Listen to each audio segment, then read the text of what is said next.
여러분 안녕하십니까? 2024년 미국 대선 특집 보도 강혜신입니다. 오늘은 7번째 시간입니다. 오늘 미국 대선 특집 보도는 이런 순서로 진행해 보겠습니다. 민주당을 표현할 수 있는 기세라는 단어, 그리고 공화당은 약간 풀이 죽었습니다. 여론조사 중요한 분석 나왔고요. 트럼프 전 대통령 위험한 카드를 쓰기 시작했습니다. 해리스 민주당의 거의 확정된 대선 후보의 부통령 후보는 누구인가? 이것도 이제 지금부터 in any time 결정될 것 같고요.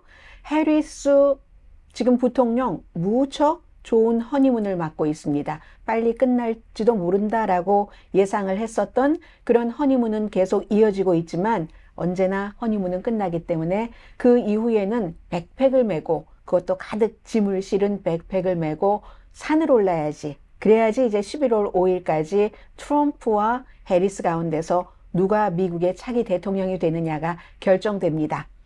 2024년 미국 대선 특집 보도는 매주 로스앤젤레스 시간으로는 목요일에 저희 라디오 서울 웹사이트를 통해서 radioseoul1650.com, 또 미주 한국일보 koreatimes.com, 한국TV, tv한국.com을 통해서 같은 시간이지만 한국은 금요일이 되겠죠. 서울경제신문 일면에 보면 오른편에 이렇게 있더군요. sedaily.com을 통해서 보고 또 들으실 수가 있습니다. 그리고 캘리포니아 넘버원 모기지 융자 전문 회사 융자나라에서 후원해 주십니다.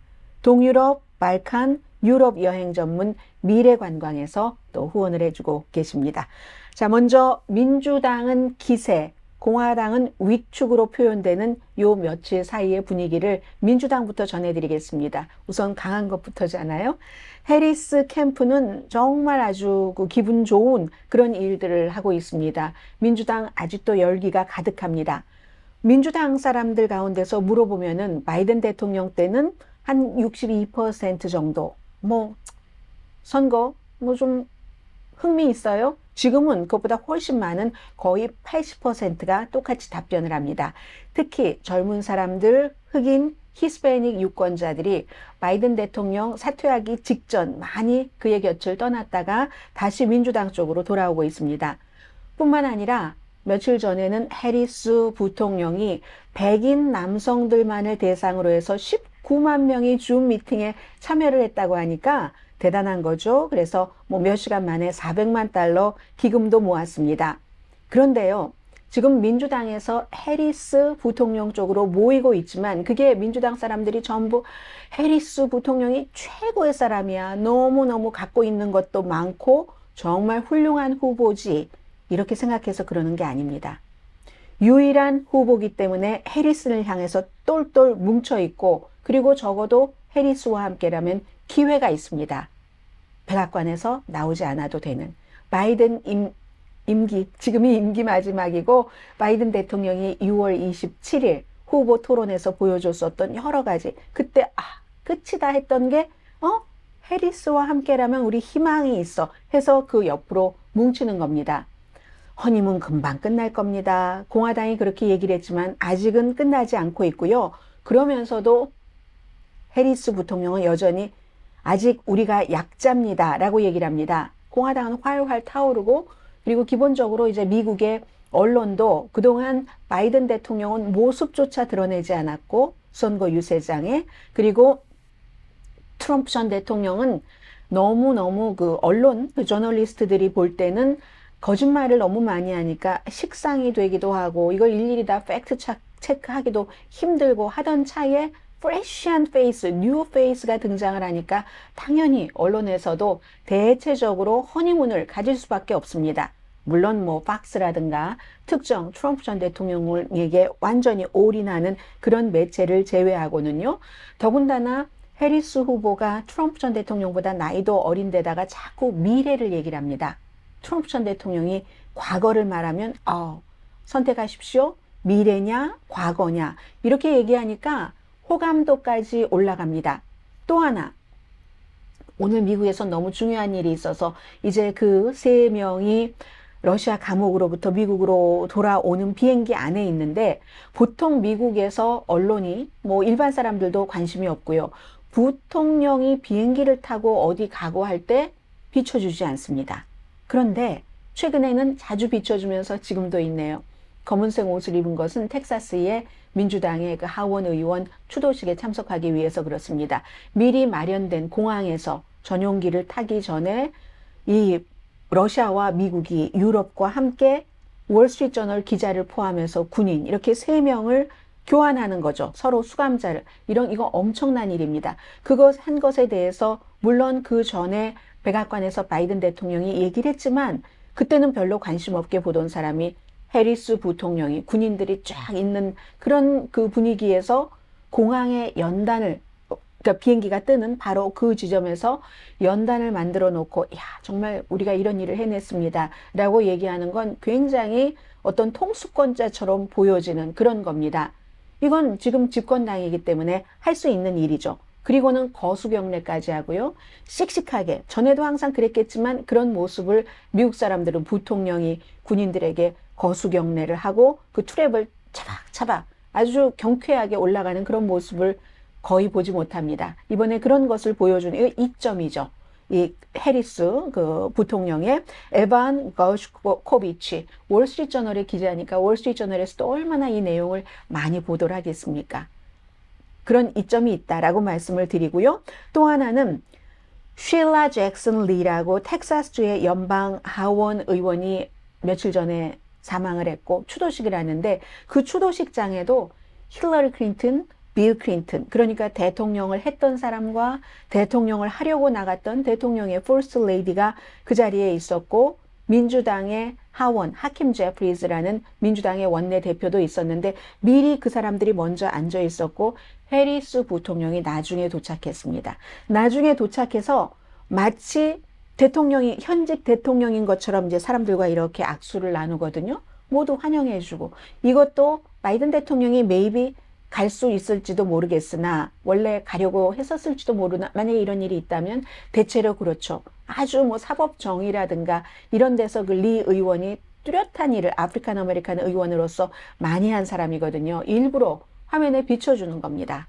카멜라 해리스 부통령을 보여서 이런 게 아주 대통령스럽게 허그하고 공항에서는 대통령스럽게 우리가 러시아에 잡혀 있었던 그런 사람들을 죄 없이 스파이 혐의로 불과 얼마 전에 16년 징역형을 받은 그런 월스트리트저널 기자를 데려왔습니다. 미국은 너무 중요하게 생각하잖아요. 특히 한국에서 이 방송 보고 계시는 분들 6.25 전쟁 때 숨진 그런 미군의 유해를 수십 년 걸쳐서 수십 년이 지났어도 북한에 엄청난 대가를 주고 공식적으로는 주지 않는다고 말하지만 그리고는 유해를 데리고 오는 모시고 오는 그런 나라가 미국입니다. 그래서 이제 이게 굉장히 중요한 이런 분위기로 지금 민주당 괜찮습니다. 그에 비해서 공화당의 분위기를 전해드리면 전당대회 효과 별로 못 봤고요. 금요일에 끝났는데 일요일에 바이든 대통령이 사퇴를 발표를 했기 때문에 바이든에게 포커스를 맞춰서 마구 때리던 그 전당대회 소용 없어졌죠. 그리고 여러분들 생각해 보세요. 암살 미수 사건 이제 몇 주일 되지 않았는데 그때 이제 막 손들고 했다는 이것 때문에 올라갔었던 트럼프 지지율 거의 지금 다 내려갔을걸요? 원래 많은 사람들은 한 달만 지나보면 다 사라질 물거품과 같은 그런 이제 지지 이렇게 얘기를 했었는데 지금 없습니다. 그러니까 이렇게 되니까 트럼프 전 대통령이 약간 초조해질 수 있겠죠. 우선 카멜라 해리스 부통령을 비난하기 시작했습니다. 아, 제가요, 뭐 그런 일을 당했다고 나이스해질이라고 기대하셨던 분들도 많은 것 같은데 아닙니다. 저 나이스하지 않을 겁니다 라고 하고 여러 가지 비판 같은 것을 했죠. 극좌다 아주 극단적인 단어를 많이 썼습니다. 마르크스보다 더한 마르크스주의자다 이런 얘기를 했고 그리고 이제 공화당에서는 트럼프 전 대통령 그 주변 사람들이 DEI 미국에서 이건 너무 중요합니다. 다양성, 형평성, 포용성이라는 미국의 용광로와 같은 그런 사회, 미국의 샐러드볼과 같은 사회 다 섞여서 살려면 인종이든 성별이든 뭐 그런 거 있어야 되잖아요. 그런데 이게 이제 이 DEI라는 게 해리스 부통령에게 적용할 때 공화당에서는 나쁘게 적용한 겁니다. 여자고 소수인종인데 아무런 능력도 없이 저 자리까지 올라갔다. 이렇게 공격을 해봤지만 그 공격이 별로 통하지 않았습니다. 오히려 역효과를 냈죠. 다 미국에서 카멜라 해리스가 부통령이 되기 전에 연방 상원의원이었고 캘리포니아주의 검찰총장, 법무장관과 마찬가지입니다. 선출입니다. 미국은 검찰총장이 그 전에 이제 검사도 선출이고 이렇게 됐는데 그럼 유권자들을 바보라는 얘기잖아요. 그래서 별로 그 DEI가 통하지 않았고 그러니까 또 트럼프 전 대통령이 해리스의 남편을 공격을 했어요. 주희 씨거든요. 해리스가 주희 씨를 싫어한다. 이렇게 얘기했더니 그 인터뷰하는 그 뉴욕에 있는 아주 그 보수적인 팟캐스터입니다. 그 사람과 인터뷰를 하면서 아니 근데 남편이 주희 씨잖아 라고 얘기하니까 아유 주희 씨는 주희 씨인데 쓰레기 주희 씨야 막 이런 식으로 공격을 했었고 사실은 이 그 카멜라 해리스의 남편은 헐리우드에서 연예 전문 변호사 굉장히 막강한 힘을 갖고 있습니다. 주희 씨로서. 그래서 문설주의 그 매주자 같은 것 있죠. 하나님과의 언약을 표시라고 우리는 유대 그런 것을 유대의 여러 가지 전통을 지키고 있습니다 하는 것을 잊지 않겠다고 리마인드용 그러니까 이제 그 문에다가 걸어 놓는 거죠. 그렇게 하는데 쓰레기 주희 씨야 이렇게 얘기를 했습니다. 그리고 공화당이 또 나빠진 분위기는 JD 벤스의 리스크가 딱 터져버린 겁니다. 이건요 올림픽부터 말씀드릴까요? 여러분들 요즘 올림픽 즐기시느라고 기쁘시기도 하지만 점점점 미국에서도 제일 이 올림픽 가운데서 이번에도 인기가 많은 종목이 체조입니다. 특히 여자 체조가 강하잖아요. 시몬 바일즈 그리고 뭐 수닐리 같은 차세대 한 사람은 2016년 한 사람은 2020년에 이제 그 뭐죠? 메달을 따고 그리고 미국이 이제 여자 종합 금메달을 땄잖아요. 체조에서. 그러니까 과거에 JD 벤스라는 이 지금 공화당의 부통령 후보가 했었던 말, 박스와 주로 이제 인터뷰할 때 그런 말을 많이 하는데 박스와 인터뷰한 것이 오디오가 지금 나오기 시작했습니다. 왜 그러냐면 2021년도에 이제 그 시몬 바일즈가 도쿄에서 정신적으로 내가 문제가 있어서 도저히 이걸 다 할 수가 없다고 기권했잖아요. 기권하고 나서 그때 미국 사람들도 반반인지는 정확하게 자로잴 수는 없지만 얼마나 힘들었으면 저럴까라고 생각을 했고 어떤 사람은 아우 그래도 그렇지 저걸 기권할 수가 있어? 했는데 JD 벤스는 아니 그래도 그렇지 기권할 수가 있어 라고 하면서 그 했었던 말이 오디오로 이런 게 나오는 겁니다. 아니 왜 시몬 바일즈가 찬사를 받느냐 말이야. 사람들은 야 용감하다. 정신적인 문제가 있어서 극복할 수 없다고 승인을 하고 도중하차한 그것도 용기다라고 생각을 한 거예요. 많은 사람들은. 그래서 정신적인 문제 특히 운동선수의 그것이 굉장히 그 당시에 이슈가 됐었습니다. 그런데 JD 벤스는 왜 찬사를 보내느냐고 강한 것도 아니고 영웅적인 일을 한 것도 아닌데 가장 약한 순간에 칭송을 한다는 게 말이 돼? 이건 가만히 생각해 보면요. 트럼프 그 공화당의 지금 대선 후보가 존 맥케인이라는 베트남 전쟁에서 6년 동안이나 미국을 위해서 싸우다가 포로로 잡혀 있고 아버지가 아주 높은 군 장성이기 때문에 베트남에서 풀어주려고 했는데 아니다. 다른 포로와 난 똑같이 대우받겠다 해서 6년이나 포로되고 지금 숨지기 전까지 2019년인가 2020년에 숨졌는데요. 그때까지도 팔을 못 올렸었잖아요. 당시의 고문 때문에. 그런데 트럼프는 아니 진 사람이 무슨 영웅이야? 졌는데 루저지 이렇게 얘기한 것과 비슷하게 사람들이 연관을 시켜서 보는 겁니다. 그래서 이게 이제 JD 벤스 후보 그런 문제도 있고 또 하나는 너무 유명해서 여러분들 다 알고 계실 겁니다. 민주당이 카멜라 해리스 이름을 대고요. 또 다른 뭐 핏 브리저즈라는 교통부 장관이나 아니면 또 뭐 알렉산드리아 오카시오 콜테스라는 뉴욕이 지역구인 가장 진보적인 의원입니다. 이런 사람들이 말이야 아이도 없이 말이야 아이도 없이 뭐 고양이나 키우는 레이디 아닌 핏 브리저즈도 있어요. 이 사람은 동성 결혼을 했기 때문에 입양을 해서 아이를 키우고 그리고 카멜라 해리스는 알고 계시는 것처럼 본인은 초혼이지만 남편이 재혼이기 때문에 남편 아이들과 함께 살고 있잖아요. 그래서 아니 그러면 사람들이 이거 뭐지? 그러면 입양한 사람들은 뭐 어쩌다는 거야? 그러면 스텝마더, 스텝파더는 뭐라는 얘기지? 하고 이거 굉장히 이슈가 됐고 앞으로도 계속 이슈가 될 겁니다. 이 점 대해서 오히려 참 재미난 게 트럼프 전 대통령이 항상 전에 대통령이었을 때 여러 가지 막 너무 무서운 말들을 해놓으면 백악관이나 주변에서 수습하느라고 바빴었거든요. 그런데 이번에는 부통령의 그 말을 아니야. 가정적인 게 좋다는 말이야. 뭐 이렇게 본인이 수습을 해야지 되는 거거든요. 이 J.D. 벤스라는 사람은 가정에서 자녀를 낳지 않으면은 그만큼 본인들의 인생도 비참하고 그리고 국가도 비참하게 떨어뜨리는 그런 사람들이 나라를 운영하고 있어. 민주당은 다 그래. 이런 식으로 비난을 한 겁니다. 아이가 있는 사람들은 투표권을 더 주고 아이가 없는 사람들은 세금을 더 많이 내게 해야 돼. 그리고 여자는 집에서 아이를 보고 남자는 밖에 나가서 일하는 게 이상적이야. 본인의 와이프는 돈 많이 버는 변호사였습니다. 본인이 부통령 후보로 확정되면서 그만뒀습니다. 아무튼 이렇게 하니까 사람들이 전에는 바이든 대통령이 하도 약했기 때문에 트럼프 전 대통령이 뭔가 거친 발언을 하고 행동을 보이고 하는 것을 아예 그냥 트럼프니까 트럼프스럽다. 우리 그냥 정책만 따지지. 이랬던 것이 야, 그런데 이거 부통령까지 똑같네. 그리고 이제 점점 나오는 겁니다. 많은 사람들이 J.D. 벤스라는 오하이오주의 상원의원이 오하이오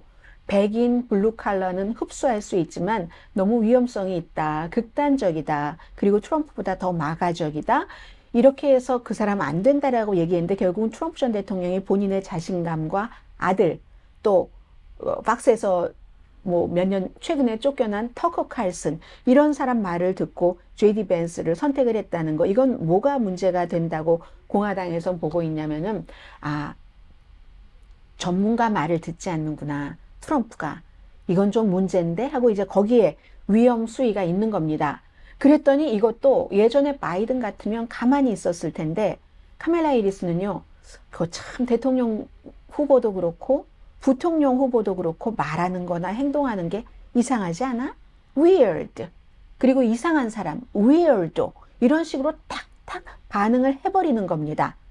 그러니까 이게 지금 민주당과 공화당 사이에 어느 정도 격차가 생기고요.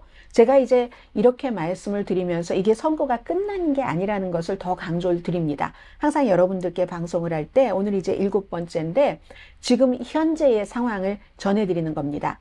그리고 이 해리스가 탁탁 치고 나가고 하는 것에 대해서 또 어떤 생각들을 하냐면 전에는 그냥 그러려니 했는데 지금은 이게 트럼프 전 대통령을 지지하시는 분들은 여전히 엄청 강하게 지지합니다. 한국에서도 미국에서도. 그런데 선거는요. 그렇게 계산하는 게 아니잖아요. 무당파 표로 계산을 해야지 되는 거기 때문에 무당파는 그동안은 바이든도 너무 쇠약하고 노약하고 좀 그래서 이렇게 생각했다가 좀 새로운 물결이 들어오니까 그래.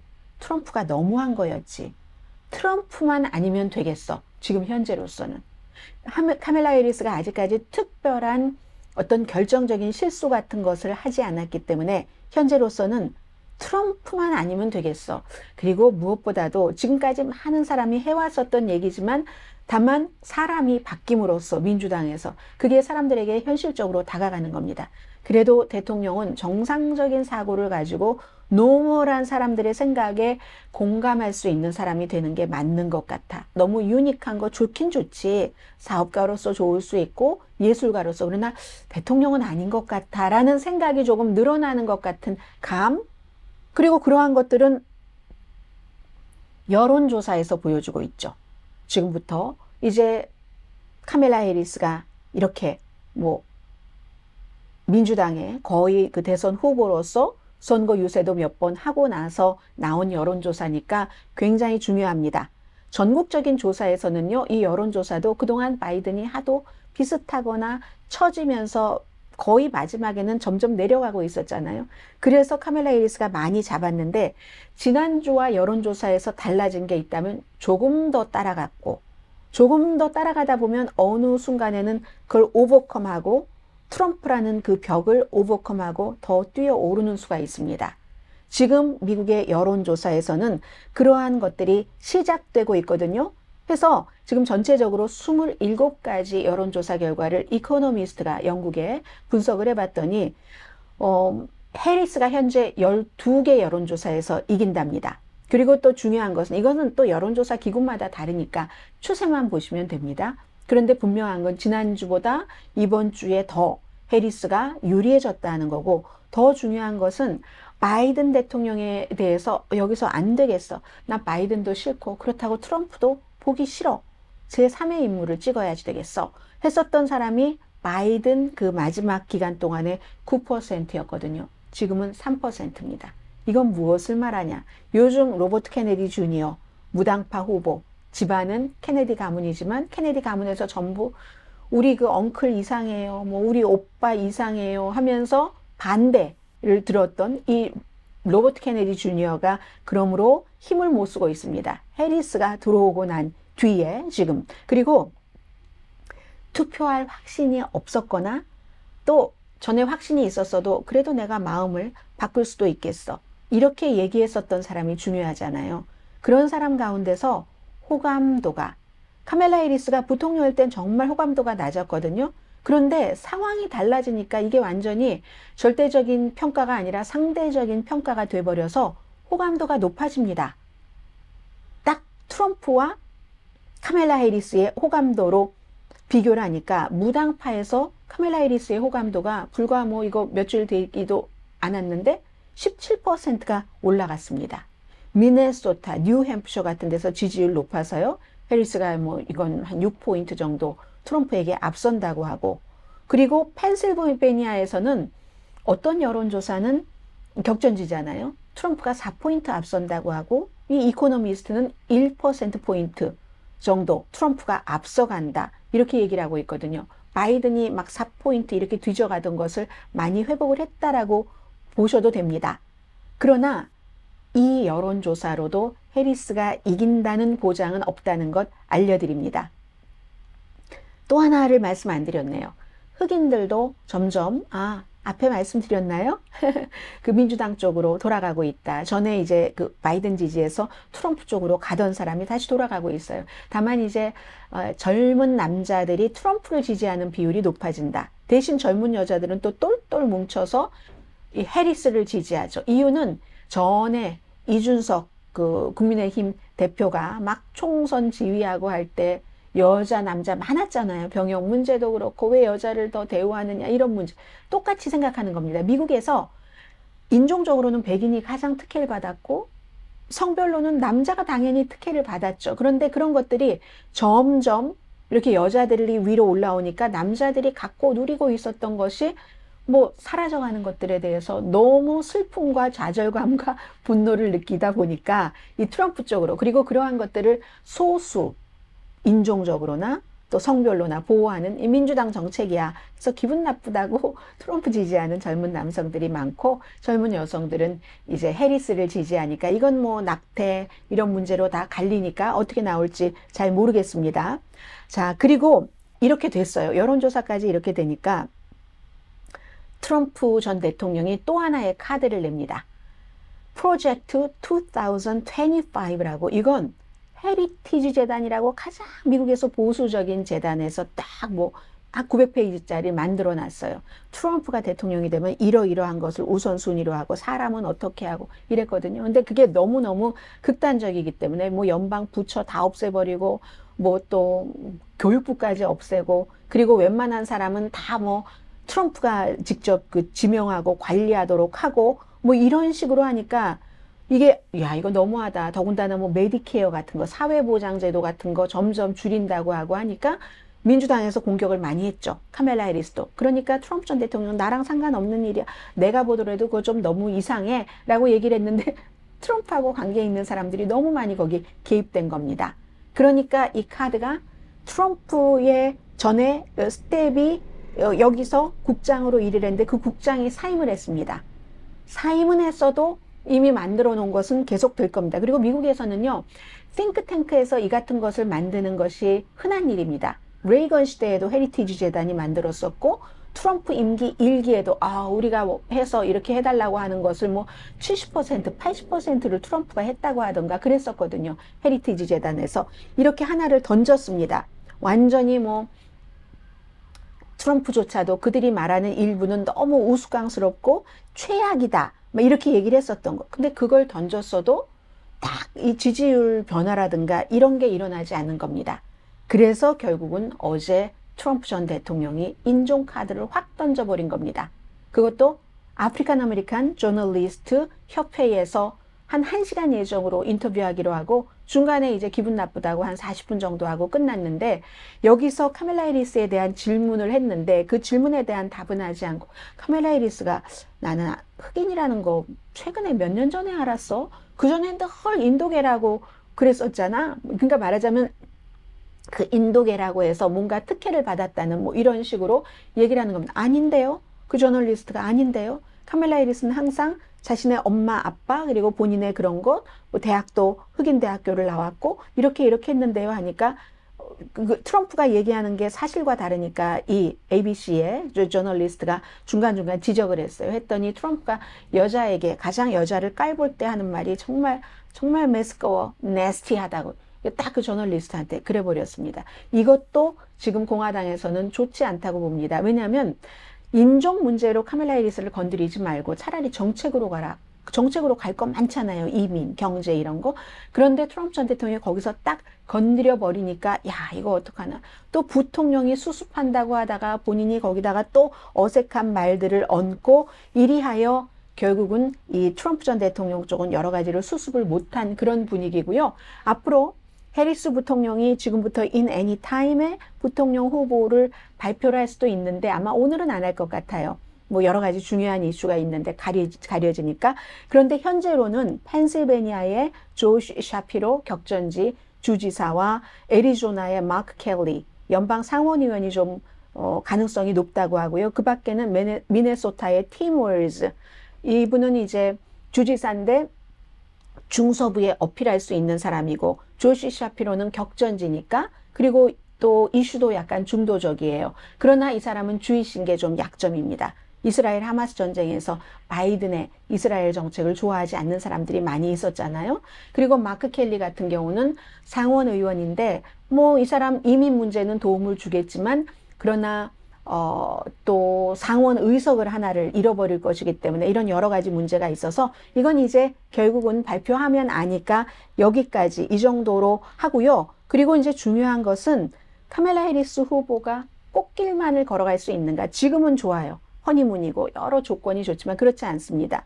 치고 차고 올라가는 것은 분명한데 지금 트럼프를 11월 5일까지는 3개월 더 남았습니다. 그래서 앞으로 3개월 동안은 지금부터 오히려 정책 문제 나오고 토론하고 하면서 무거운 짐을 지고 가야지 되는데 낙태는 해리스에게 좋고 뭐 늘 말씀드리지만 이민, 국경 문제는 굉장히 나쁠 겁니다. 그리고 더군다나 또 하나는 지금 이스라엘과 하마스 전쟁이 어떻게 되느냐 국제적인 문제가 있고 그러나 러시아에서 이제 그 수감자를 데리고 온 거는 아주 좋은 문제가 되고 또 하나는 바이든 대통령을 가까이서 봤으니까 그 이상을 알고도 숨겼지 이것도 굉장히 이제 활용을 할 겁니다. 공화당에서.